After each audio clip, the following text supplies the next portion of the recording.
Ayan na po mga idol. Binibilan ko na ng dog food si Doggy.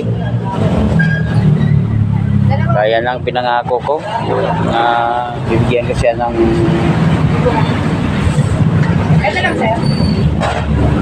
reward din. Yan o.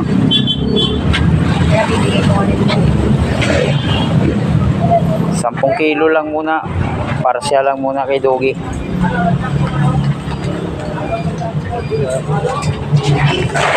Kilo.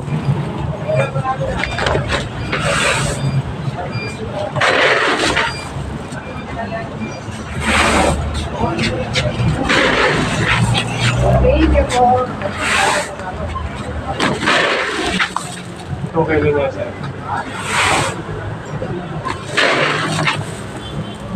Marami na rin pala 10 kilo eh. Matagal niya na maubos yan. Isa lang ba? Isa lang. Ito sir. Talagay, ay sa bagay, maglalalang gamit.